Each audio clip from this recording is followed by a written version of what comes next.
哎，是。哦，好。是。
喂，OK。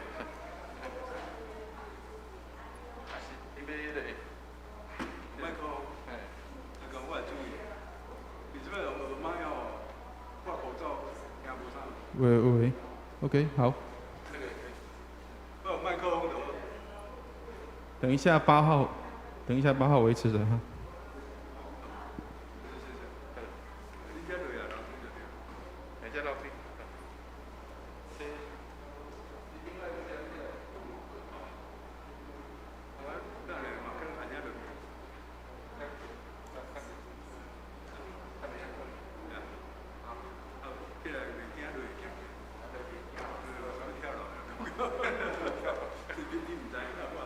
你不要都没有，我要退回了。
月投入这个工业，爱有迄个分别感，因为有真侪人检测因想要来做产品这样的，那讲你毋是来算伊话办事，你是爱有使命，爱有使命的，你若无迄个使命，撑不住。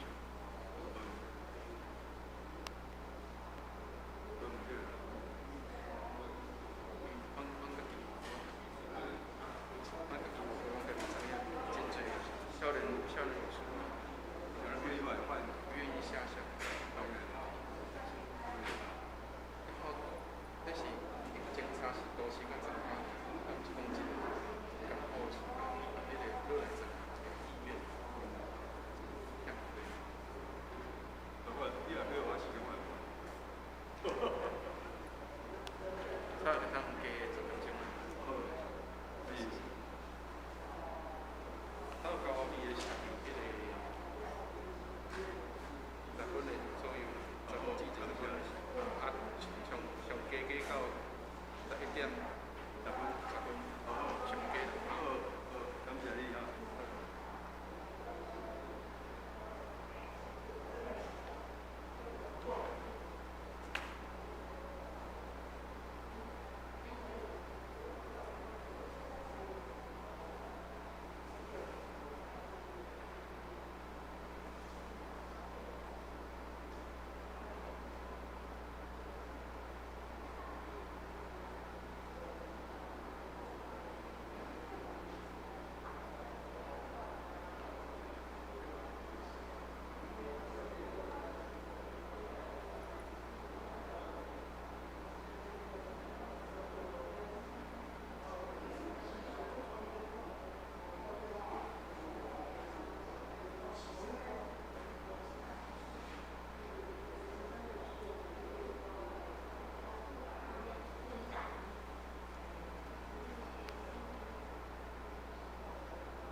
耶和华，求你侧耳应允我，因我是困苦穷乏的；求你保存我的性命，因我是虔诚人。我的上帝啊，求你拯救这依靠你的仆人。主啊，求你怜悯我，因我终日求告你。我们一起低头祷告。慈悲怜悯的天父，靠着你的恩典，让我们能够到你的宝座前来敬拜你。我们本是不配，但是靠着主的恩典，让我们凡事都能得胜有余。在主你的生日，我们在此安静等候你。求你赐福今天的聚会，求你赐福今天的会众与讲员，让我们再一次在你的话语中与你相遇，被你得着。谢谢主，我们这样祈求祷告，奉主耶稣基督的名求，阿们。接下来我们一起翻开信良诗选第57首快乐颂，我们一起上全首。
启用使徒信经来宣告我们的信仰，请。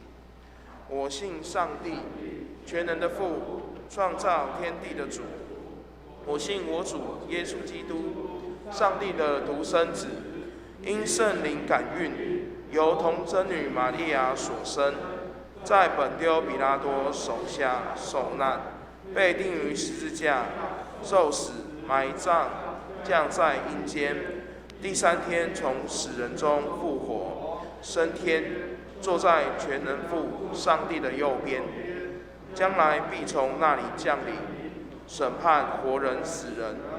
我信圣灵，我信生而公之教会，我信罪得赦免，我信身体复活，我信永生。阿们。请起立，荣耀颂。但愿荣耀归于父子圣灵，父子圣灵。起初这样，现在这样，以后也这样，永无穷尽。阿门，阿门。请坐。让我们一起翻开圣经旧约565章，起因的位置是诗篇的第34篇1至8节，19至22节。如果大家没有翻开圣经的，我们后面的投影片也可以看到。那白色的是我起，黄色的请会众印。诗篇34章1至8节，我要时时称颂耶和华，赞美他的话必常在我口中。我的心必因耶和华夸耀。谦卑的人听见就要喜乐。你们和我当称耶和华为大，一同高举他的名。我曾寻求耶和华，他就应允我，救我脱离了一切的恐惧。凡仰望他的，便有荣光。他的脸必不蒙羞。我这困苦人呼求，耶和华便垂听。救我脱离一切患难。耶和华的使者在敬畏他的人视为安营，搭救他们。你们要尝尝主恩的滋味，便知道他是美善。投靠他的人有福了。一人多有苦难，但耶和华救他脱离这一切，又保全他一生的骨头，连一根也不折断。恶必害死恶人，恨恶义人的必被定罪。让我们一起，耶和华救赎他仆人的灵魂，凡投靠他的，必不致定罪。公道，我们一起为普天下的百姓祷告。让我们为印度半岛孟加拉祷告，让耶稣基督的信仰能够进入生活当中，国家百姓能够更认识耶稣基督的信仰。让我们为台湾卫理公会北2区教会祷告，让新店驱使卫理堂暨瑞和传道为教献奉献充足，教会在当地更加得人，传道同工身心灵健康祷告。让我们为台湾行政首长及各级官员祷告，求上帝赐智慧聪明给执政掌权者，制服台湾的民众。让我们为台湾儿童及青少年人受到完善的知识教育及美好的品格教育造就祷告。让我们为第一线防疫工作的医疗人员、军警祷告，愿主赐平安，工作顺利。让我们也为施打疫苗的民众祷告，求主赐平安健康在我们身上。让我们一起用主祷文来祷告，请我们在天上的父，都尊你的名为圣，愿你的国降临，愿你的旨意行在地上，如同行在天上。我们日用的饮食，今日赐给我们，免我们的债，如同我们免了人的债，不叫我们遇见试探，救我们脱离凶恶。因为国度、权柄、荣耀，全是你的，直到永远。阿们。接下来今天的经课，我们请苏品纯弟兄为我们攻读。弟兄姐妹们平安。本周第一经课记载于旧约圣经约伯记42章1至6节，以及第10节第4至第17节。约伯记42章1至6节，以及第10节至第17节。第1节起，约伯回答耶和华说：“我知道你万事都能做，你的旨意不能拦阻。谁用无知的言语使你的旨意隐藏呢？我所说的是我不明白的，这些事太奇妙，是我不知道的。求你听我，我要说话。我问你，求你指示我。我从前风闻有你，现在亲眼看见你，因此我厌恶自己，在尘土和炉灰中懊悔。”第10节，约伯为他的朋友祈祷，耶和华就使约伯从苦境转回，并且耶和华赐给他的比他从前所有的加倍。约伯的弟兄姐妹和以先所认识的人都来见他，在他家里一同吃饭，又论到耶和华所降与他一切灾祸，都为他悲伤安慰他。每人也送他1块银子和1个金环。这样，耶和华后来赐福给约伯比先前更多。他有14000羊，6000骆驼，1000对牛，1000母驴。他也有7个儿子，3个女儿。他给长女起名叫耶米玛，次女叫基西亚，三女叫基连哈普。在那全地的妇女中，找不着像约伯的女儿那样美貌。他们的父亲使他们在弟兄中得产业。此后，约伯又活了140年，得见他的儿孙，直到4代。这样，约伯年纪老迈，日子满足而死。以上是第一经课。第二经课记载于新约圣经希伯来书第7章32节至28节。希伯来书第7章32节至28节。32节起，那些成为祭司的数目本来多，是因着有死阻隔，不能长久。这位祭司永远当长存的，他祭司的职任就长久不更换。凡靠着他进到上帝面前的人，他都能拯救到底，因为他是长远活着，替他们祈求。这样圣洁、无邪恶、无玷污、远离恶人、高过诸天的大祭司，原是与我们合宜的。他不像那些大祭司，每日必须先为自己的罪，后为百姓的罪献祭，因为他只一次将自己献上，就把这事成全了。律法本是立软弱的人为大祭司，但在律法以后启示的话，是立儿子为大祭司，乃是成全到永远的。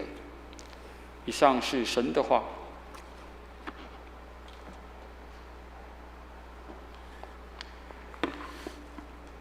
接下来由我攻读约翰一书2章1至11节，在新约的第264页。我小子们啊，我将这些话写给你们，是要叫你们不犯罪。若有人犯罪，在父那里我们有一位中保，就是那义者耶稣基督。他为我们的罪做了挽回祭，不是单为我们的罪，也是为普天下人的罪。我们若遵守他的诫命，就晓得是认识他。人若说我认识他，却不遵守他的诫命，便是说谎话了，真理也不在他心里了。遵守主道的，爱上帝的心在他里面实在是完全的。从此我们知道我们是在主里面。人若说他住在主里面，就该自己照主所行的去行。亲爱的弟兄啊，我写给你们的不是一条新命令，乃是你们从起初所受的旧命令。这旧命令就是你们所听见的道。再者，我写给你们的是一条新命令，在主是真的，在你们也是真的，因为黑暗渐渐过去，真光已经照耀。人若说自己在光明中，却恨他的弟兄，他到如今还是在黑暗里。爱弟兄的，就是住在光明中，在他并没有半跌的缘由，因为黑暗叫他眼睛瞎了。唯独恨弟兄的，是在黑暗里，且在黑暗里行，也不知道往哪里去，因为黑暗叫他眼睛瞎了。以上是神的话。接下来很高兴我们邀请到了更生团契的吴国华牧师。我们今天请吴牧师来证道，证道题目是赦罪的爱。我们把时间交给吴牧师。弟兄姐妹平安。平安。我是更生团契的祝建牧师。那更生团契全省有17个区会。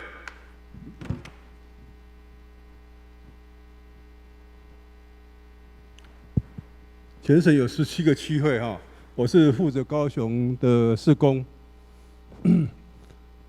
今天那除了17个区会，就是唯独我们高雄还做了家属关怀。为什么我有看见有这个意向做家属关怀？等一下会讲哈，等一下会讲哈。好，今天我们的题目就是透过今天的题目叫做赦罪的爱，赦罪的爱哈，就是透过神的话语来探讨2件事。看到为什么人一个信主的人会一再软弱、再犯罪、再得罪神了哈讲个故事，应该被度孤了哈有个同学他飞车抢劫，他判了8年多。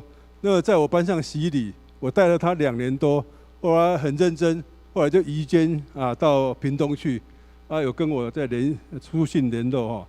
出了监狱以后，他就到办公室来找我。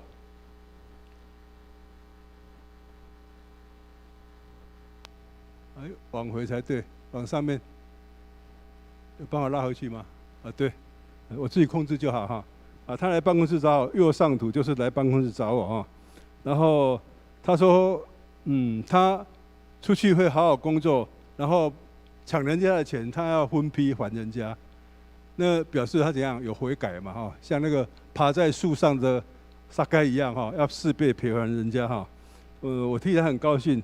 但是我要去，他回故乡去一定要去过教会的生活哈。后来也介绍他去教会，去了2次他就不去了哈。为什么？没有归属感，没有归属感哈，没有归属感哈。这跟有年轻人或者新来的朋友，他教会留不下来，他并不是我们怎样或他怎样，是他在这个教会里头，可能是文化或者气氛，他没有归属感哈。我们要祷告哈。那过了1年，有一天晚上。他10点多就打赖来找我这个同学了哈。他说他1年多来，他说牧师，我1年多来有好好工作，叫我不要放心哈，不要担心啊。但是他买了一台新的摩托车，6万多块。但是呢，他今天打赖给我的目的就是说，他高雄有一天他高雄的一个老道友来找他，那个道友呢，那个酒驾被抓，要罚5万块，罚5万块哈，那跟我这个同学借钱。那我这个同学说，我也没有钱啊，但是没有钱就算了。后来我这个同学傻乎乎的，后来竟然操皮了哈，或介绍起他的新摩托车来。那这个道友就说既然你有摩托车，那你的摩托车借我去典当5万块，利息我会缴，你放心。摩托车你照骑。弟兄姐妹，现在的典当你们知道吗？就是东西不用扣押哈，只要你利息照缴就好哈。结果车子被拿去5万块被拿走了，车子被典当了。那这个朋友这个道友缴了3个月的利息，然后就怎样？因为利息高，他就不缴了哈，就变成我的朋友在缴。因为当铺的利息高，我这个同学哈，我的同学也缴不起了。后来他就是怎样，缴了3个月缴不起利息，就要变怎样，摩托车被扣押了哈。结果变成怎样，骑脚踏车上班。那有一次，他另外一个朋友告诉他说：“报纸有一个低利息的贷款。”我这个朋友，我这个同学，他就很天真哦，说：“既然低利息贷款，那我去借这个低利息的贷款5万块，把摩托车赎回来，然后再慢慢缴这个低利贷款。”于是，但是这个低利贷款需要作证跟作保，作证证明说他有摩托车了。然后他就找他的爸爸，爸爸不理他；找妈妈，找亲戚呢，亲戚不理他。他妈妈过世了哈，找朋友，朋友不理他。后来他就祷告了，想到我，想到牧师来了哈，就找上我了，说要我替他作证。我说证明他确实有一台摩托车。我告诉他，那不是作证啊，不要傻了，那是作保啦。况且我也不知道你有没有摩托车哈。他说不是，那是作证。OK。然后第二点，我跟他讲，那绝对不是低利贷款。现在银行的利息非常低，那你还要借到民间去，表示他一定是高利贷嘛，卡他会凶嘛灾。但是不够他呢，又不够他，后来就摆明跟他讲说，牧师不会怎样照着圣经的教导，我绝对不会替你做保。然后我也不知道你真的有没有摩托车，所以我也不会替你作证。于是就挂了他的电话。但是那个晚上呢，我在回想，害我睡不着觉。电话中心情看他在电话中心情沮丧，口气悲哀所以我心里头也不忍了哈。我的羊嘛替他难过。但是呢，不帮他，我说怕他走回头路了缴不起高利贷，后来又走回头路又去抢劫去了。那替他做保又错。那请问弟兄姐妹，如果是你的话，你们要怎么办？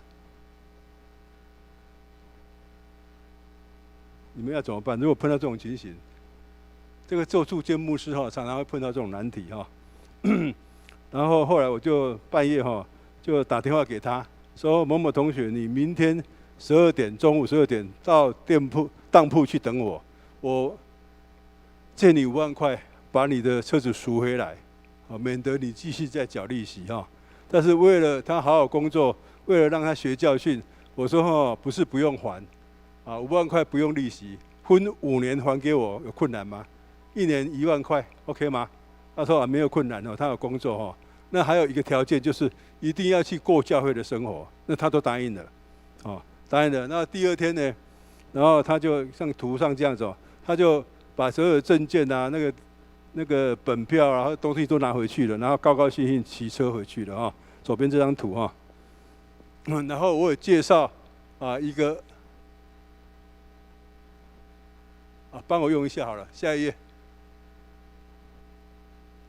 我也介绍一个魏牧师照顾他，在奇异美那边嘛，旗山美容那边照顾他然后他这个牧师把他带去那个青年团去，但是过了3个月，牧师急急忙忙打电话跟魏牧师打电话给我讲说你这个同学又不来了，不知道跑到哪里去，找不到人了，要我去找人就对了。结果呢，我打电话去，有没有接通？电话被封锁了你好聪明。然后呢，赖也被封锁了。然后呢，我在想什么？5万块没灰了。那时候我就想到这样的我又不知道他住哪里。所以那到底是哪个环节出问题，或者是他整个局面都是他骗我的？你们想呢？你们想想看若我在心里那时候在想若说这个职务了驻监这个职务也是很特别的一种职务了因为10几年来我不知道被借了多少钱，不要说骗了不知道被借了多少钱，从来没有一个还给我的。那这些同学也很好玩他们都是高度自我他出来找你，如果他要请你吃饭你不去他说你没给他面子。我的赖700多个网友 ，Facebook 3000多个。那个同学跟我联络，有联络表示他没有做坏事对嘛？不然就不敢跟你联络了。每天都跟你问安，不是每个怎样，你每个都要回不然他说你瞧不起他。后来那个手机警告我，我一天耗在手机上面2小时，手机会提醒你嘛？这个真的是，那这同学出来主要跟我联络，我都会去访视他啦。访视他，那有一个同学他就住在我家附近，然后我就去访视他。然后一进门呢，他爸爸90几岁，妈妈70几岁，太太跑了2个孩子叫阿公阿嬷在养。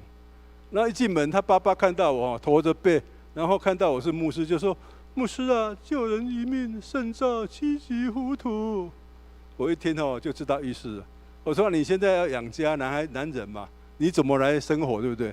他说：“不然，因为他吸毒嘛，所以大卡车的执照被取消了嘛。然后那去考联结车，联结车要多少钱？1万块。我就给他1万块了。过了几天我就后悔了，因为他住在我家附近去买水果我都买那个水果摊最外面那个柳丁13块，他跑去最里面那个冰柜买那个100块的。我心想上帝啊，应该是他帮助我才对，怎么是我在帮助他呢？后来他有没有考上？有，考上了。那我就介绍跟另外一个同学，还要帮他介绍工作呢。有一个姓吴的叫吴金堂的同学，我以前介绍他去那个小港的那个高轮的样子，那个卡车公司上班。我说：“金董啊，你现在我牧师介绍你，现在轮到你介绍他。”所以他就把他带去他们公司开那个联结车。过了没有1个月出车祸，那个姓吴的那个打电话来骂我那个另外那个同学，说他出车祸在那个车斗上找到吸毒的用具，又在吸毒，就这样子。那有的欠房租的很好笑。我说你不要在麦寮工作了，因为都是很多人吸毒，你到南部来工作。他听我的话，从麦寮那边、云林那边跑去屏东大茂黑瓜上班，然后一到屏东就打电话给我了，说牧师，你叫我来屏东上班，我听你的话了。但是我没有房租啊，第1个月没有房租怎么办？变成我要继续啊。然后这种要买摩托车也找我，问了老半天，原来是他要追女朋友，然后要买新摩托车。我说你追女朋友买新摩托车，我跟你报告，牧师那个残障车16人的借你骑好了，你不相信在楼下我骑来这边的。他们都有一个毛病他们都很容易让你们参考，他们都很容易在感情跟金钱方面迷失。一出来不是跳感情坑，就是跳金钱坑，而且都会那个预支使用，钱还没有赚到，他先借了。他们都是很个性那个好像是自卑，他们需要显为大，或者然后都很自我就对了。人都很容易迷失在，跟各位报告了，墙里墙外都一样，人很容易迷失在金钱跟感情里头。所以做一个基督徒，你感情跟金钱一定要分别为圣，分别为圣好，那我刚才讲了，那么多年来不知道被借走多少但是这一次叫我最痛心，同学初一好事不会找我了，通常都是有代志较找我了。半夜要跳楼打电话给我，说他要准备跳下去了10楼。他说他觉得人生没有意义。你想他会跳下去吗？你们都很聪明了，会跳下去怎么就跳了？怎么还会打电话找你？我说你且慢，牧师去陪你弄到天亮。OK， 好嘞。那在外面是这样子，那在里面呢？我碰到一个诈骗1200万，2通电话骗了1200万，结果呢闹自杀。那个教友是拿他没办法，叫我去劝他。我第一次跟他见面，长得好帅，而且是好像大学生呢，大学生2通电话骗了1200万，你想我心里会怎么讲？搞不好人家被你骗钱的人去自杀了，你还闹自杀？那手挂到那用原子笔的尖原子笔头，这边的割那边这边100多，这边100多，最可恶的是碰到那种喝酒撞死人的，他还耍赖说他不知道。前一阵子疫情之前，不是有个那个奸杀马来西亚的女大生我监狱头我有碰到他，那要教化他们，希望他们悔改，然后还希望他们信主，生命得救。那牧师也可是罪人啊，有时候电视上看这种十恶不赦的我们会怎样？要改戏啊！怎么可以随意杀人？然后说精神病就判无罪，我们会怎样想？心里头会反差，但是到监狱里头去，还要他们悔改啊！我碰到一个欺负女儿的他女儿国中的时候就被他欺负到长大啊，结果他被判多久你知道吗？661年。661年。那我跟他谈的时候，牧师认识的林文义林文义这个现在去读神学院去了他在旁边，我就跟那个人讲到他痛哭流涕，认罪悔改，被判661年。那到中华民国的刑法你只要执行30年就好了，哎呀，所以这驻监这个职分很特别很特别但是当人家怎样的时候还一回事，当我自己这个5万块丢的时候我心情不准了，我感觉好累，很累嘛因为对这个5万块对一个牧师也不是小数目了从前我是传道从2万块领薪，然后当升牧师以后按牧以后2万2，可足多年后来那好几天心情不准，感觉非常累，要学习的地方还很多了。但是做一个基督徒总知道我们常常说平安平安，事实上这个平安这句话，各位弟兄姐妹你们要切记，平安就是奠基在一句话上面，就是神完全掌权。今天如果你不认为神完全掌权你在讲平安是假的你信主可能你要疑问因为神完全掌权，所以这件事若神不允许不会发生在我的身上，不会发生在我的人生。所以人要尽本分，我继续在埋怨，继续在懊悔，继续在痛苦中没有用啦没有用。人都有情绪，同意吗？但是你面对情绪的时候你要知道那就提醒你要去仰望神的时候要去仰望神的时候，负面情绪你要去检讨自己的老我哪里出问题。我很在意人家对我的看法，人家误会我就不高兴，那我对了，我很喜欢彰显自己，人家误会我就很喜欢去争辩然后就是我很在意怎样在意这个。当你这种老我没有对付的时候，你常常会闹情绪。当你情绪负面出来的时候，你要去检讨，主啊，我哪里要写功课？就是情绪一出来的时候，请你记住，是提醒你要仰望神的时候。那正面情绪呢，你要怎样？主啊，我感谢你，使我喜乐，使我高兴，使我充满着盼望。那负面情绪，请你要，反正情绪一出来，不管正面负面，都要去仰望神正面的感谢主，负面的怎样？主啊，我赞美你，我到底哪里要检讨？因为耶稣基督也是叫我们要怎样舍己，天天背起这个老我的十字架，钉死他，然后跟随他。阿们吗？这特别提醒所以情绪出现的时候，你一定要回头去仰望神那我总知道这个是我痛苦仰望神那我的体会就是神完全掌权。如果神不允许，这个事不会发生在我吴某某的生命中。过了没几天，我早上灵修的时候就读到今天的经文，约翰一书2章。好，对这一章，谢谢你们读好吗？罗马书5章8节，请开口，请。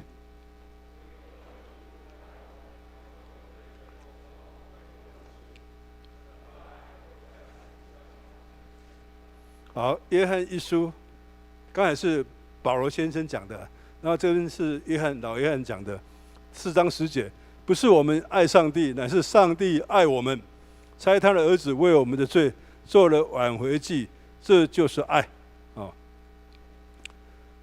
弟兄姐妹，显然我们查考圣经，无论是使徒保罗，无论是老约翰或者是路加医生所讲的上帝的爱，都是怎样赦罪的爱，而不是实际的大爱。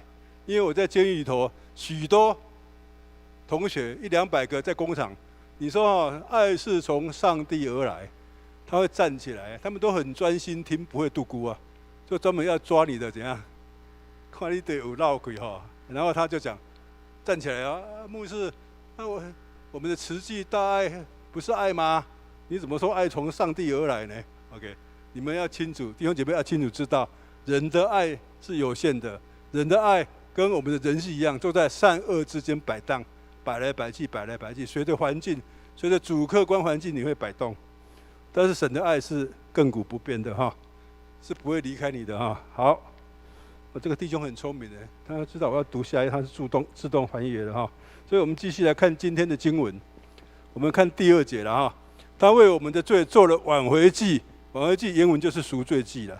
不单是为我们的罪，也是为普天下人的罪啊，也是为普天下人的罪，就是要我们怎样去传福音呢？读到这里你要清楚，主耶稣把福音道成肉身，把福音带到世上来，然后传给12个门徒，门徒怎样四处去把福音传到地极。当我们领受福音的时候，他所有这边提到这个也是这样，这个赎罪祭也是为普天下人的罪。被轮到我们的时候，我们也要去传讲这个赦罪的爱，使这个赦罪的爱怎样临到普天下。意思是这样子哈。第3节，我们若遵守他的诫命，就晓得是认识他。弟兄姐妹，经文说遵守他的诫命就是不要再犯罪的意思了。而且就是说，譬如说守法律就是怎样，叫你不要犯罪嘛。你犯罪了就不算守法律了不要再犯罪，才是真正的认识他，认识谁？认识耶稣，才算是真正的领受他的赎罪祭赎罪祭就是他的赦罪的爱。第4节，人若说我认识他，却不遵守他的诫命，便是说谎的，真理也不在他里面的。老约翰的意思是说，人若说自己我认识主耶稣啊，我信主30年了，儿童主日学我就参加了啊，圣经的故事我太熟了，我不知道读了几遍了我当然清楚知道耶稣是我的赎罪祭啊，但是说我认识他，却怎样不遵守他的命令，或者他的诫命，依然在软弱中，或是疏忽而继续在犯罪中，那个人便是说谎话的，因为他没有真正认识主耶稣为何需要道成肉身到这个世界上来。弟兄姐妹，老约翰的意思，使徒约翰的意思就是说，不要再继续犯罪，才是真正的爱主。否则，主耶稣基督道成肉身，为我们钉十字架，赎我们的罪，这个舍罪的爱的真理就不在我们心里头了。再讲一次，为我们钉十字架，赎我们的罪，这个赦罪的爱的真理就不在我们心里头了所以约翰的意思，同时也说明为什么一个人信主，他没有办法过那个不犯罪的生活，还软弱或者偶尔糊涂，在持续犯罪中而得罪上帝这个关键在于我们没有真正领受耶稣基督的爱耶稣基督舍罪的爱。但是第1节讲，万一你糊涂或是软弱得罪上帝了，一时的软弱不是很久在罪中的第1节告诉我们这样，我们有忠信的大祭司，我们可以借着耶稣基督再次到神的面前来求赦罪，然后在哪里跌倒，我们在哪里站起来。我们看第7页好，谢谢第5节嘛凡遵守主道、爱上帝的心，在他里面实在是完全的。从此我们知道，我们是在主里面。我再讲一次，凡遵守主道的、爱上帝的心，在他里面是完全的。从此我们知道，我们是在上帝里面。和本爱上帝的心，原文是上帝的爱，刚好 upside down， 刚好倒头讲爱上帝的心，原文是上帝的爱也就是说，凡遵守主道的上帝的爱，他在他心里面是完全的了。也就是说，一个能遵守主道的人不想再过犯罪生活的人，是因为怎样？主耶稣赦罪的爱感动他，改变他，他会用爱来回应神，用爱来回应，他会以爱神、爱耶稣的心来回应上帝的赦罪的爱了。因此是因为怎样？因为爱主而乐意行出主道了乐意行出主道。所以经文这样说神的爱在他心中就完全了。我领受这个赦罪的爱，因此我用爱来回应上帝。我不想再犯罪了简单讲啊，就是主耶稣基督赦罪的爱对他生命起了全面的影响。所以经文讲说在他里面是完全的上帝的爱在他里面是完全的。我举个例子在生活中的例子，比如说我年轻的时候悖逆父母跟我讲的话我都不听，讲对的我听，讲不对的我就顶回去，然后也不太孝顺。好，等到我年纪渐长，组了家庭，发现说哇，妈妈好辛苦，或者爸爸好辛苦。当我体会到他们的辛苦的时候，他们讲的无论对错，我都愿意听的。变成孝顺，顺的不管他讲的有没有道理，我体会到他们辛苦的时候，我就有一个孝顺的心。当有一个孝顺的心，你就不会想做悖逆父母的事了。那道理一样啊。当你领会上帝赦罪的爱的时候，你就不会想再做得罪他的事了。懂阿妹吗？阿妹好。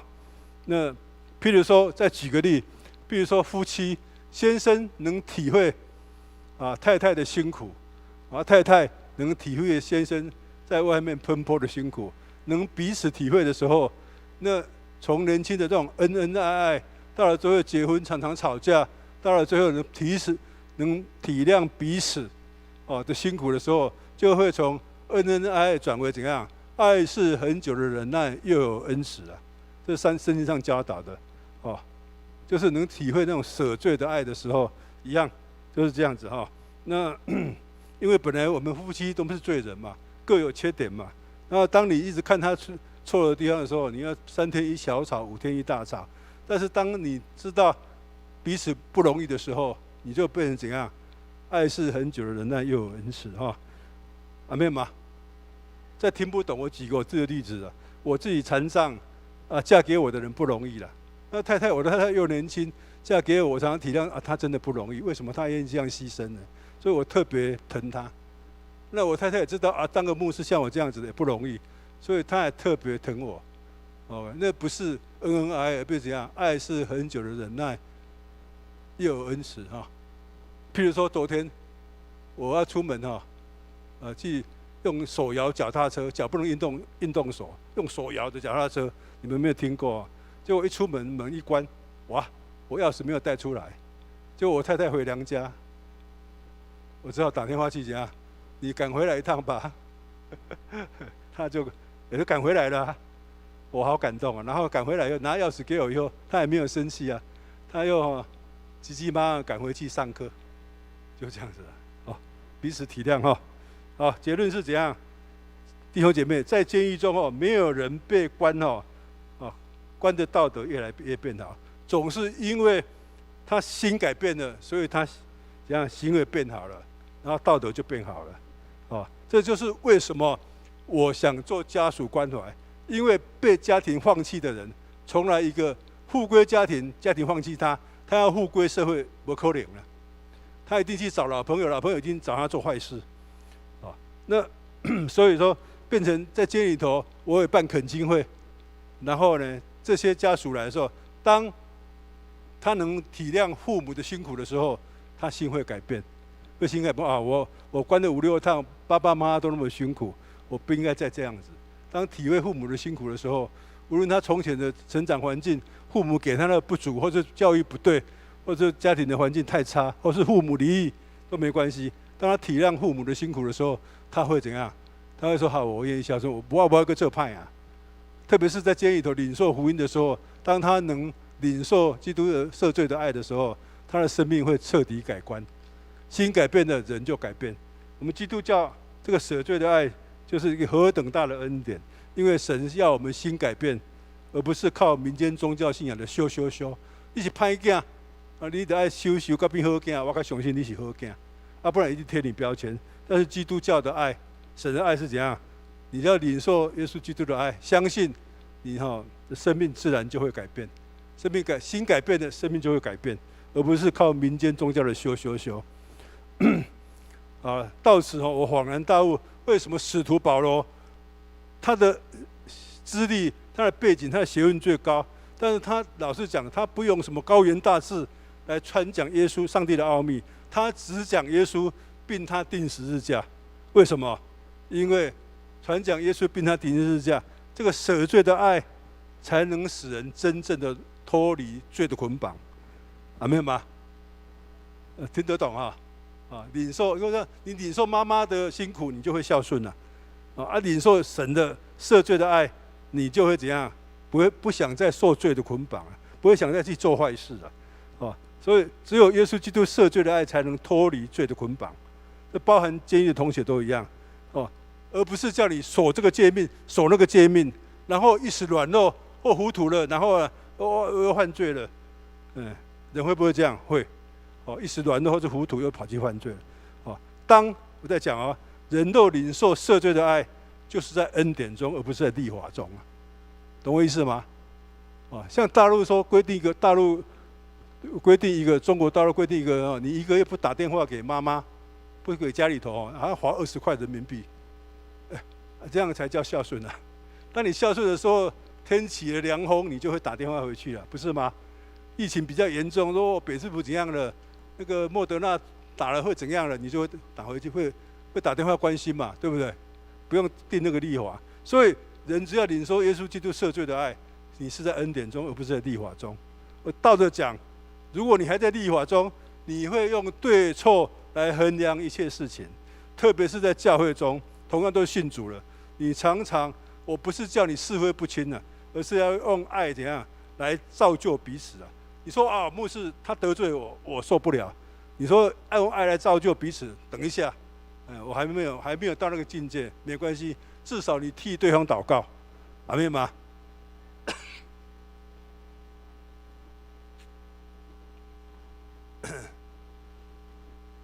所以，如果你还在律法中，你就常常会在用对错来衡量一切事情。教会这个人怎样，那个人怎样，牧师怎样，谁怎样，你应该用。我不是叫你是非不清如果说叫你是非不清，圣经上有很多智慧书，神为什么要这样教你？有智慧书就是要怎样，要你知道清清楚楚的对不对而且神是公义的是圣洁的但是要我们怎样？因为耶稣基督舍了命为我们的罪，我们一样要怎样？用爱心来造就彼此。所以继续老约翰说了老约翰说了老约翰继续说要爱那不可爱的，爱那不可爱的我们先来看第9节，老约翰说人若说自己已经行在主的光明中，还在恨那不可爱的弟兄，那他说自己是行在光明中的人，那是骗人的。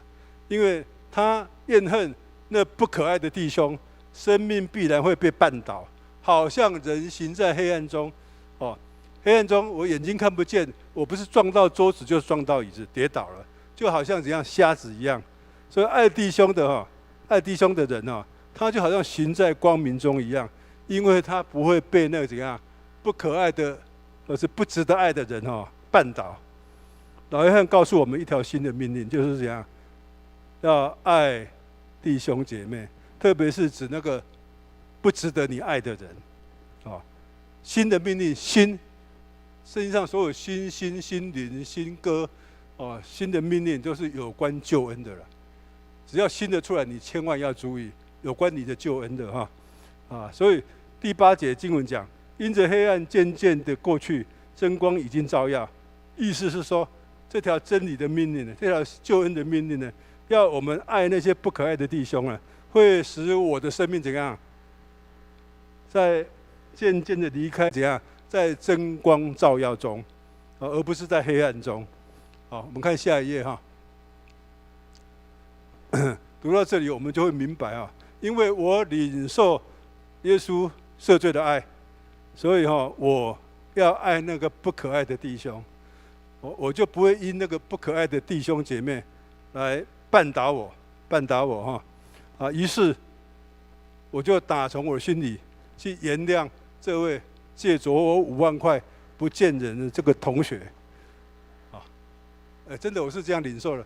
那只祷告，我找不到他的人所以只要祷告他，希望他悔改，能过教会的生活。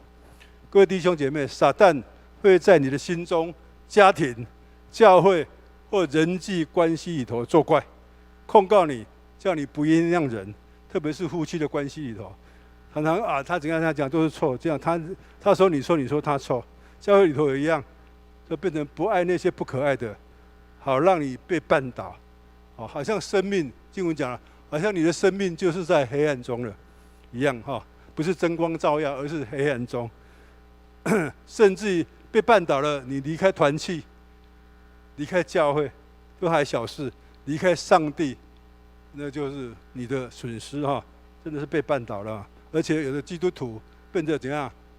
你信主的时候非常火热，到了最后变成不冷不热。为什么？通常是你不晓得、不注意到你被绊倒了，结果后来你就说啊，什么话、什么事我不做了。神不喜欢我们这样啊，不冷不热。启示录讲怎样？主耶稣怎么讲？要把你从口中怎样吐出去？主耶稣讲的哦，要小心了哈。好，到了最后，你想听啊？那个同学后来怎么了？要听吗？借走5万块的同学，要哈？我不讲哦，我下午也吃不下饭了哈。所以还是讲出来了哈。经过几个月以后哈，那个同学哈，他打电话给我，早上，但是我在监狱啊，我整天都在监狱啊，没他回他信息啊。晚上回家的时候哈，我看他的电话来了，要知道把我用电话开了嘛哈，我就用赖回他，说你一切好吗？某某人，你一切好吗？你要牧师，还要牧师帮你什么吗？他怎样？晚上知道我回他我在家了嘛，他打电话到我家来，他哭了，自己哭了，不好意思哭了，说牧师啊，我都对你这样，你还对我那么好。圣经上说怎样？你的仇敌饿了怎样？给他饭吃，渴了给他水喝，这样就好像把炭火放在他头上一样。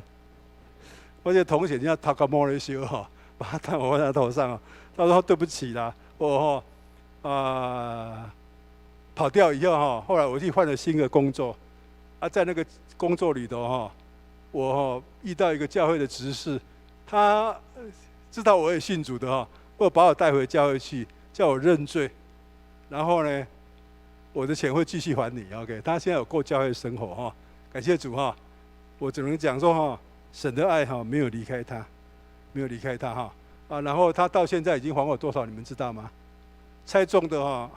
早上听的不算哈，这一堂听的，猜中了下午请你吃饭 ，OK， 还我3万7了啊，感谢主哈，这个我这个职分哈，虽然常常给哈，但是你们不要担心呐，有给的哈，神会怎样，常常连摇带按的哈，给你了，真的是这样子，你不要说这个人不理他，那个人不全部都打电话来说不在那个不在。你这样做法，上帝不高兴的，因为第一点那是他们需要救恩呐，需要怜悯呐，因为社会不接纳他们嘛，有的家庭不接纳他们了。那我虽然钱借给他，他不还我，下一次进监狱他会怎样？会再来啊，再来。就像我们有软弱的人，对不对？只是我们一时软弱哈，你没有犯法而已啊。你知道，上帝知道啊，还是在这边教会啊？但是他们每次软弱怎样，一定犯法。一定进监狱啊！那进监狱我说再来啊 ，OK 再来啊！哎呀，还是接纳他们呢、神从来没有亏待我。我回台湾开了4部中古车，都是人家奉献的。不是1部2部，4部车都人家奉献的，其中还有1部全新的。我回台湾以后了哈，神不会亏待你了，你愿意给的，神会连摇带按给你的哈。对这个同学，我的感受就是，他好像怎样，好像那个阿尼西姆怎样，回去怎样，腓利门的家一样。你读过吗？腓利门书读过吗？阿尼西姆是一个逃跑的奴隶，偷了钱，然后保罗传福音给他，后来叫他回去，就这样子。那腓利门书的背景就是这样子嘛，哈。好，结论，一个真正爱主的人哈。圣灵会怎样提醒他，基督的赦罪的爱，要他怎样过圣洁的生活，在金钱跟感情要分别为圣，然后不要再犯罪。如果犯罪的话，要赶快祷告求赦免。第二点会怎样？爱那个不可爱的，才不会被绊倒，才不会绊倒。好，我的结论就是这样子的哈。你们或许会好奇说，我为什么脚这样还去做监狱事工啊？会好奇嘛哈？因为你们很少碰到这种怪人啊。事实上，我从小儿麻痹啊，我因为很坐得住，所以我很会读书啊。但是我很会读书，都会跟那个同学功课很差的同学在一起，不知道为什么。同学掉车尾还蛮紧喝，国小也这样子。然后我在读二中也是很好的学校嘛，当你们都不知道年纪大也就知道，那不是国中是初中，二中也是保送的哦。然后高雄中学、大学，我都很会读书，大学还全校第1名呢。但是我是讲一个人神要用你是从小在你母腹里头就预备你，就是选你了。但是从小就已经预备你，我都跟这些到了大学一样，跟这些不会读书的同学在一起玩了，不知道为什么然后我大学有个同学用吊车尾，你们读大学知道2/3就会被开除嘛。他还拿了2瓶红酒去送教授，后来是勉强毕业，后来是美国阿巴卫府的那个矽谷阿巴卫府的董事长，全班最后1名呢。我第1名的当牧师，最后1名的当大老板。我考试的时候还帮他作弊呢。他们啰啰嗦嗦一直问我说干脆我这个给你，你给我，我帮你写。我都跟这些好朋友在一起，好奇怪。但是呢，后来我去国外的时候我也在教会带了2个小组，一个是癌症小组，一个是忧郁症小组。人家不带了我后来回来读神学院，没有教会要用我你又老又掰咖，然后叫你带儿童主日学，你会带吗？那么老了，我52岁才去读神学院各位弟兄姐妹然后呢，讲到蔡牧师都比我会讲了，还有轮到你讲道，然后带年轻的人，人家上山下海，你有办法吗？没有办法你要来免费的实习你不实习不能毕业到了最后我去哪里，你知道吗？去游民收容所，去服侍游民。你说神是不是从小就？那我读大学全校第1名毕业，要去美国 RCA 要给我一个那个什么物理奖学金我妈妈说不行，说你走了这个请孩子怎么？我妈妈36岁就守寡，7个孩子，我是老大，那你走了，大家怎么办？我放弃掉那时候后来我体谅妈妈的辛苦了，所以我蛮孝顺的，也不到现在也不责怪她了。但是很多我弟兄姐妹的那种，从前我弟弟很喜欢到处打群架，因为没有爸爸嘛，打架啦。我妹妹就是什么台南13凤我妹妹大妹就是我这当大哥的气得要命，但是总是我体谅妈妈的辛苦，因为我孝顺妈妈，所以他们的事我都一一解决，这跟我们体谅赦罪的爱的时候，我们能爱弟兄姐妹一样，我们这是一家人，你要这样的体会。后来我长大了老了，我的弟兄姐妹每个都对我很好，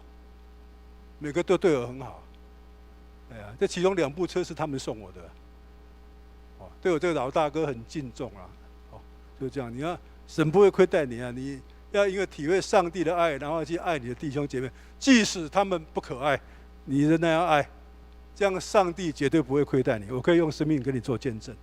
好了，我要讲我的事工了。所以我刚强调的是说，神要用一个人他是从母腹就拣选你，然后呢从小就预备你，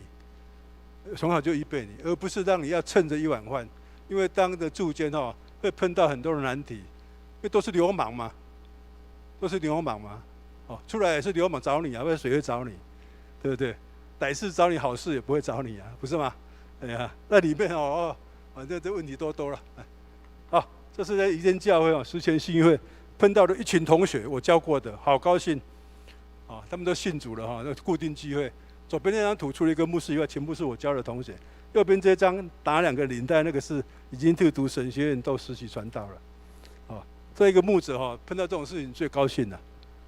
还有这个同学叫他阿贤，牧师说要再给我到10分讲故事讲笑话给你们听，回报你们的专心阿贤离开我11年了，吸毒的，燕巢戒治所出来的，关了 N 次了。然后在班上我都叫他小绵羊，因为他很听话。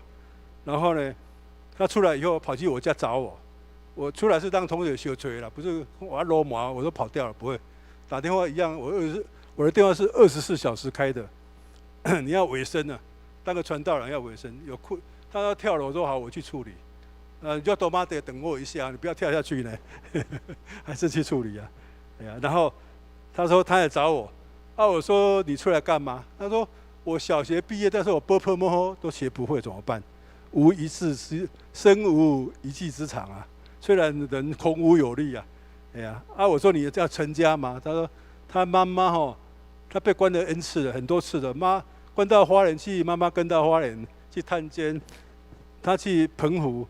妈妈也去澎湖那个看他，搬山归来，台东也一样。他说他觉得虽然妈妈从小没有好好养育他但是他渐渐的知道妈妈好苦，他要孝顺，他不想再做坏，让妈妈那么辛苦了。妈妈当然对他有亏欠啊，年轻的时候没有给他好环境，没有好好栽培啊。但环境差，不然大家嘛至少读到国中，不是吗？怎么他只有小学毕业，不知道有没有毕业？所以妈妈是有亏欠的。但是以前他要怪妈妈说有去做坏蛋。那现在他觉得妈妈好辛苦，妈妈不是不爱他，而是主客观环境使他妈妈没有办法力有不逮了。他现在知道妈妈辛苦，他现在变孝顺了。他说我不结婚，我要好好孝顺妈妈，陪妈妈到终老。这个有志气好，然后我说你要干什么？后来他去怎样除草、烧草了。那个除草工作是要烈日之下，草才好扫啊。阴天后凉天气扫就草，后下雨天就不能扫了。哎呀，我就跟他讲啊，那个幼护接热山会帮啦，鼓励他然后就不会挑那细雨绵绵的山一样交通瘫痪。如果说你一个月领了30万高薪啊，你会去创业吗？当然不会啊，他会赚了一点点钱，后来他就组公司啊。哇，他好厉害，他这个毒贩的头脑都很聪明的，改邪归正以后。他阳明山那个17公顷的阳明山这草是他包的呢。工人不够找我牧师你帮我找工人，我工人不够，牧师你找的多200块一天，包吃包喝。他就用卡车，因为那个建个工寮，这边弄了3个月又弄回来。你看他在那个刑场高二间的刑场墙壁外面扫草，那边草一包呀。他打电话给我说，他想到我，牧师，你有没有在验草？我说我在验草。我说你赶快来看我，我在刑场这边，我就跑去右边这边，我就跑去刑场这样跟他照个相中间那张是一个大工厂大工厂的塞捆粪坑塞住了，怎么办？人下去清啊，你看他就是跳下去清啊，旁边那个是一个油坑油坑不通了，他下去洗啊。那都很危险的工作啊，我以为他照做，你看他多么的摆上。那这个我要特别讲，他有悔改了，那这个今年的110年的过年前打电话给我，我没有接，我在监狱啊。后来他就留个赖给我，好像没有写信息，他只有贴2个那个哭哭的信息给我，然后后面下一行写说，现在连牧师都不理我了。我想讲那代志大条啊我就晚上打电话给他，你有什么好康的笑啦？对不起，我跟流氓讲话都这样子然后他就说，牧师，什么好康的？我那个过年前被那个一个女人骗走我的20万，我很痛苦，但是我祷告的时候想到牧师，还想到我好事不会想我，就会想到我感谢主了他还强调牧师这10年来我没有去吸毒我说我相信然后再说那个女孩子骗走我20万，那个女孩子我没有碰她连手都没有摸她我说我相信，他很聪明说牧师你怎么相信？他还诚实，还问我说显然为什么我相信？因为他怎样过去人家贴他的边就是一个大坏蛋为什么我相信？我当然相信，不然你怎么会一直跟我联络？10年来他都有跟我联络那找工人都找我要的，怎么会？我当然相信然后呢，他说我都没有碰他被骗了20万，我很气我看他是单身妈妈，2个孩子没有学会，我就钱给他了我就跟他讲我说很他叫显很我很你就是想碰人家才会借钱给他嘛，对不对？我向红姐问哈，你们都笑了哈，啊，我岂不是教过你吗？那个失忆既怀了胎哈，就会生出罪来嘛，哦，不是这样子吗？就是失忆，你就是想碰人家，你才会借钱给他，不然他跟你非亲非故也不认识，你看到她好漂亮就把钱借给她了，还怪说自己连手都没有碰到她，哎，这种话他还敢讲啊？然后他怎么回答呢？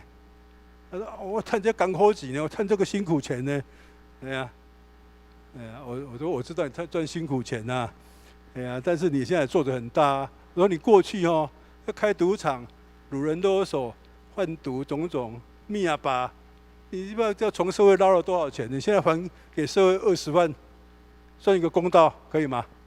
可以哈，他就哈哈大笑。对了，20万算还个公道了，哎呀，这跟文庄还好，这跟我以前哦，我赶着去2间哦，在那个新庄仔路龙汇那边哦，我说4下无人，中午啊1点要到啊，赶快红灯右转，被照相2700块。我拿到那个红单以后哦，气得要命。我说神啊，我为你做工呢，怎么就那么巧就被照了？然后我就碰到我们的管理员，就跟他诉苦。我们管理员说啊，吴先生啊，吴牧师啊，你是残障，那个什么车子的什么车子的牌照税也免缴，哦，那就几万块了哈，至少是几千块嘛。然后你停车费又免费，又有许多福利，什么到哪里去都半价，坐高铁也半价。啊，你给2700万，算还个社会，这个功德好不好？哎，他这样一讲，我说也对呢。哦，不然我气了老半天呢。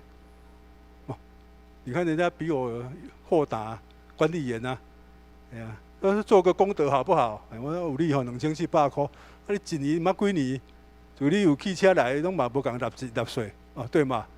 这是政府的那个啊，就是这样子。我说啊，你算还个社会公道20万算什么？算还个社会公道好不好？哦，他就哈哈大笑说：“对了，哎呀，我说吼，你没有碰到他20万哈，ED 就跟卡小哈，那大流氓嘛。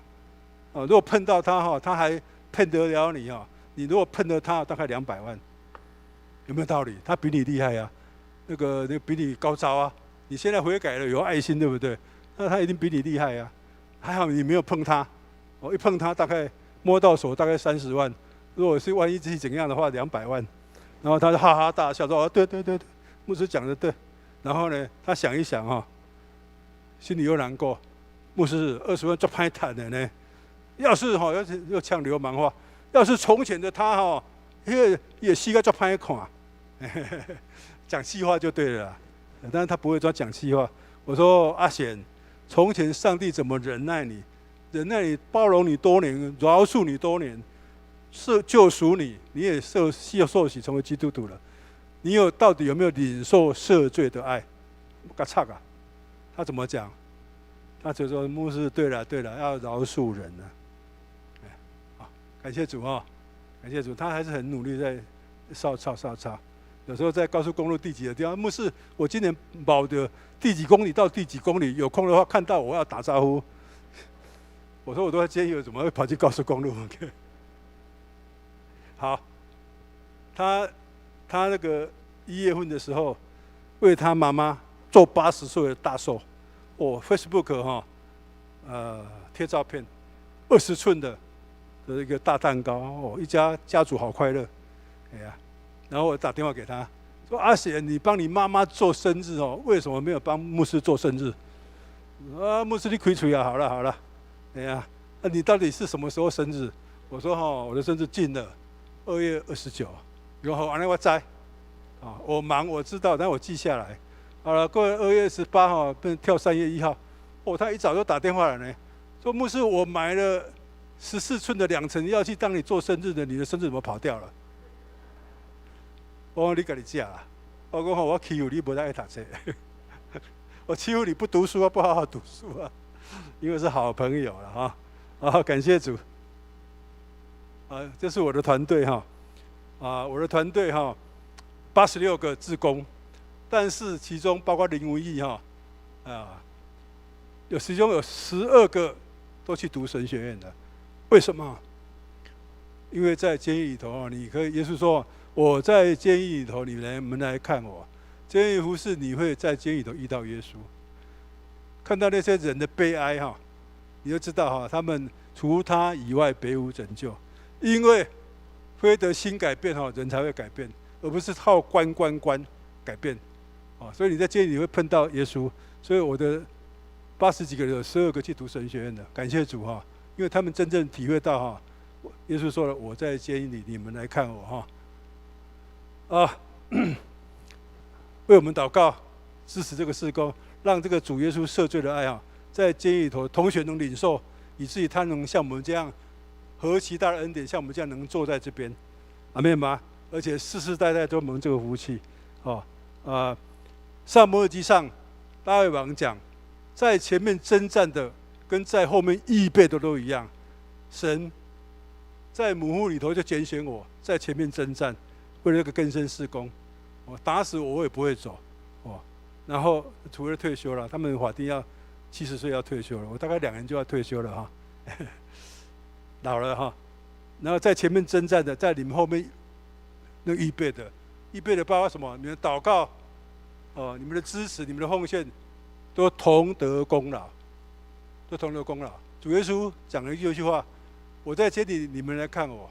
有没有讲这句话？意思就是等他来的时候，他问你，他在监狱里头，你有没有去看他？那大卫讲说是在后面预备跟在前面征战的都同得功劳，所以恳求你们为更生事工代祷、支持、奉献，阿们吗？阿们。好，那我的报告就到这里我们来祷告。牧师，对不起超过3分钟。父神，我们再次来谢谢你，因着主耶稣基督道成肉身，使我们在这个世界上领受何其大的恩典。主啊，我们在座都是有社会历练的人，当我们从十字架的角度看人世间的时候，人世间是何等的悲哀。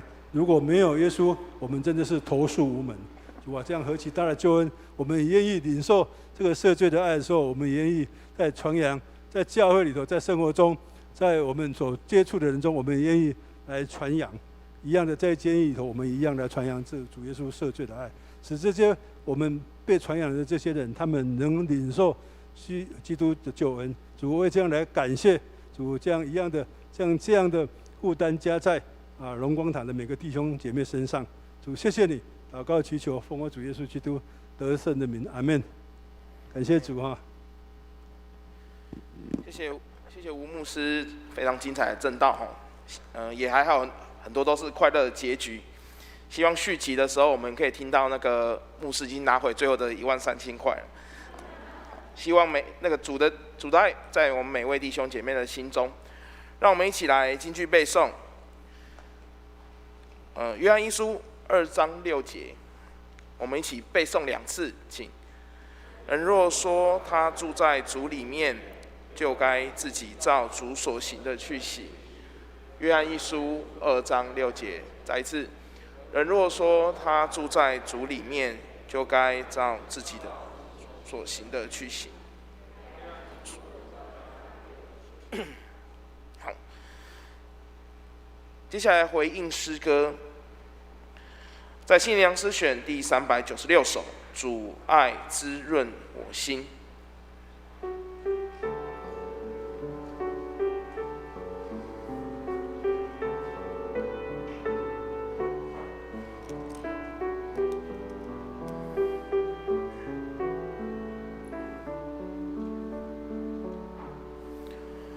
我曾经追求世界的欢乐，希望能够得到满足。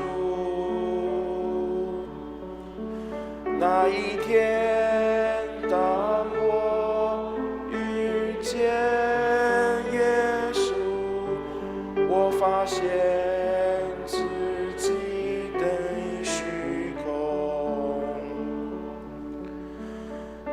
主的爱是何等甘甜，滋润我干渴的心田。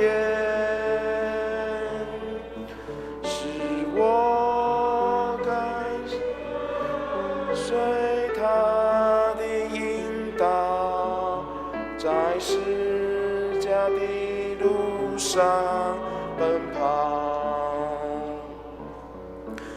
我前面道路有耶稣陪伴，心中常有喜乐平安。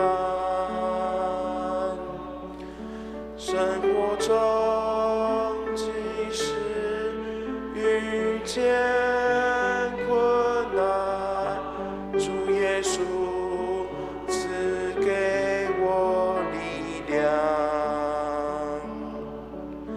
但主的爱是何等甘甜，滋润我干渴的心田，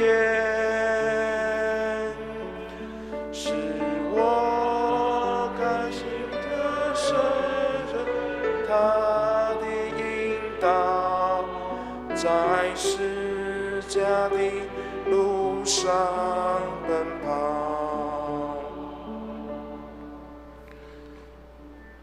请司线同工到台前来。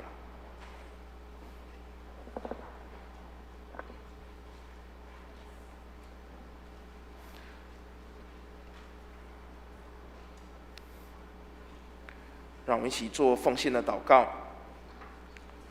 亲爱的天父，求主帮助我们口中爱主，心中顺从，身体力行主的道，遵主的命，让我们的行为生活都有主的样式，让世人透过我们来认识你。现在我们献上一点金钱为主所用，求主悦纳。我们这样奉献祷告，奉主耶稣基督的名求，阿们。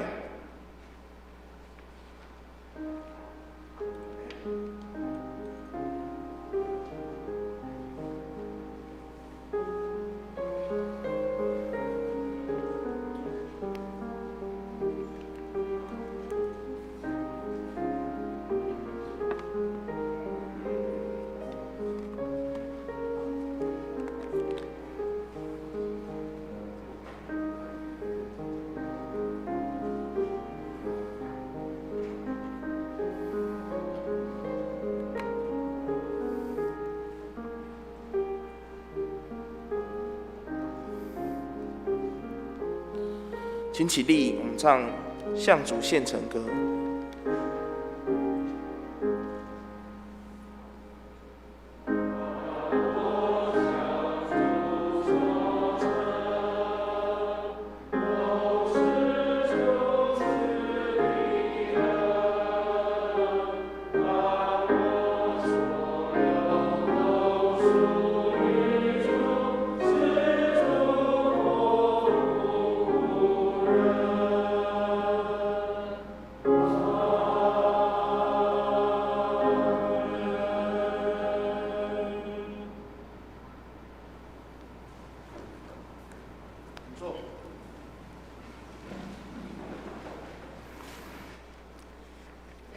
接下来我们介绍2位新朋友。第一位是郑慧雅小姐，请起立。你好，欢迎。请坐。再来，第2位是薛雅文女士，你好，大家欢迎，欢迎你们来。一次欢迎，永远欢迎。接下来我们来一起唱《我们成为一家人》。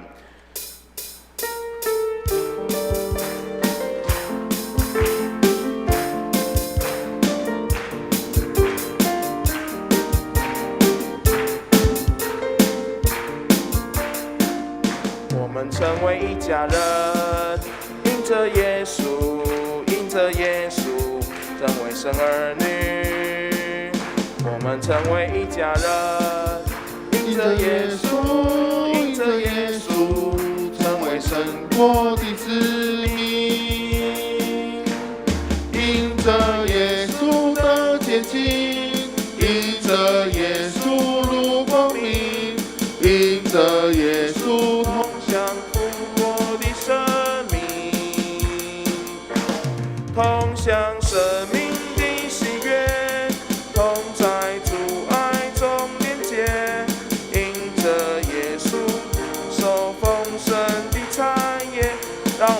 互相拱手问安，一家人因着耶稣，因着耶稣，成为神儿女，我们成为一家人。因着耶稣，因着耶稣，成为神国的子民。因着耶稣的接近，因着耶稣入光明，因着耶稣同享复活的生命，同享生命的喜悦，同在主爱中连结，因着耶稣同受丰盛的产业。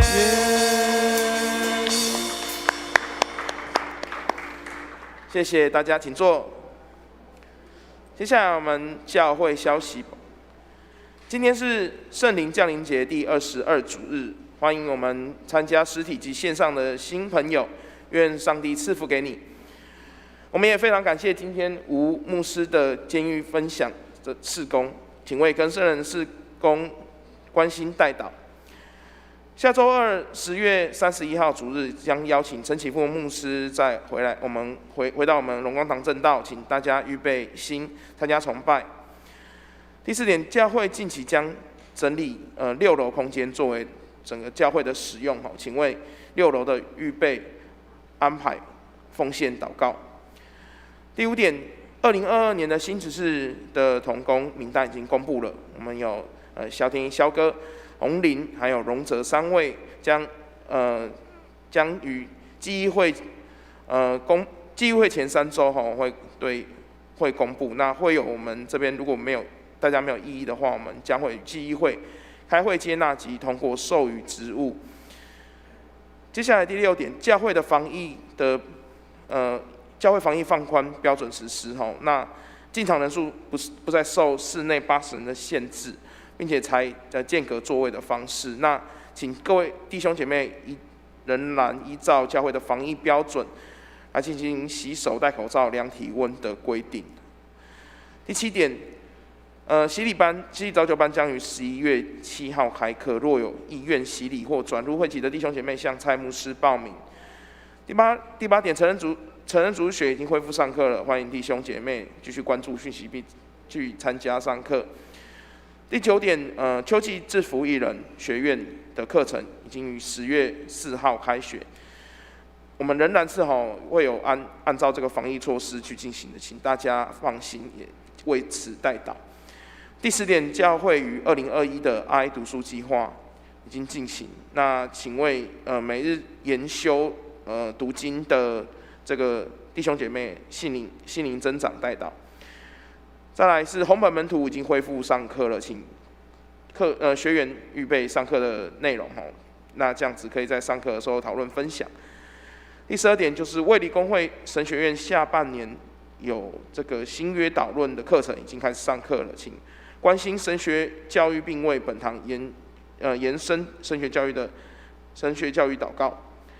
第13点，为2021教会聚会人数的增长继续祷告。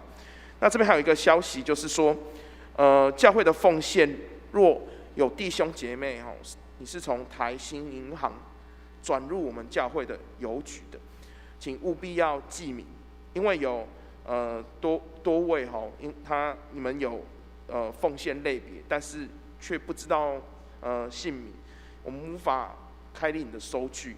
那如果要厘清你们某几位在台新银行的这个转入，你们需要这个个人的名字的，那可以跟办公室这边去确认你们的奉献的这个情况，这样才能够开立收据。好，麻烦大家有台新银行的弟兄姐妹注意一下。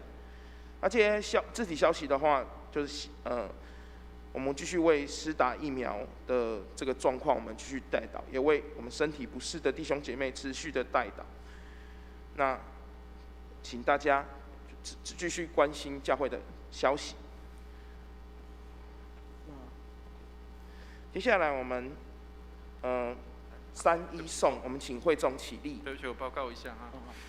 请弟兄姐妹哈，就是我们因为我们今天邀请这个更生团契来分享。那我想，因为更生团契是我们的关心是主要是在社关的部分，但是我们的奉献呢，我们会在月底的时候会一起会诊之后再奉献给这个机构里面。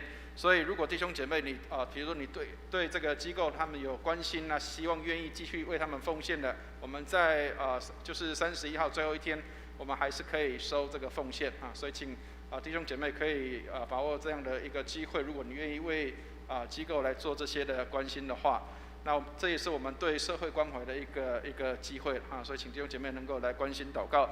那另外我们在6楼的部分，我们现在已经整理跟清空了相当好的一个环境。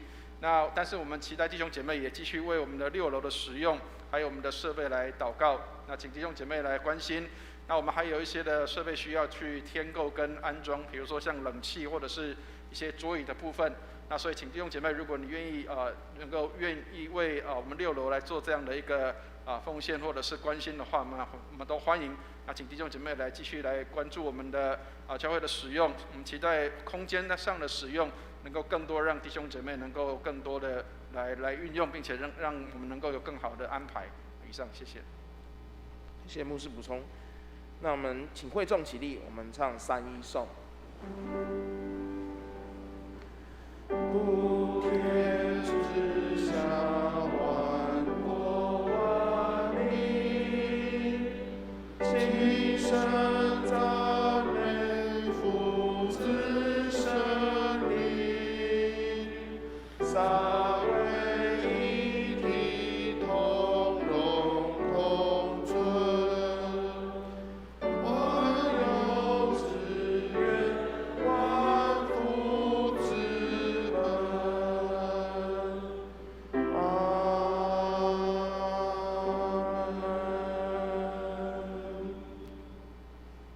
弟兄姐妹，我们一起来领受祝福。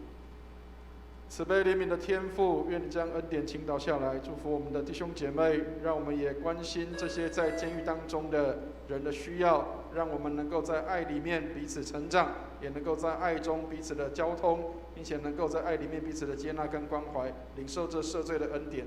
愿我主耶稣基督的恩惠、天父上帝的慈爱、圣灵的感动与交通，常与我们众人同在，从今时直到永永远远。阿们。阿门颂。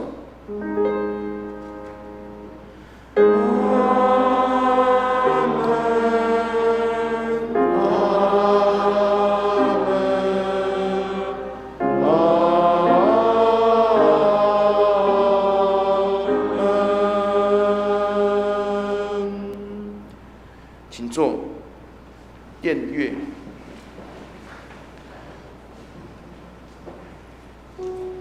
在订阅中，请为今天的肢体消息和教会事工祷告。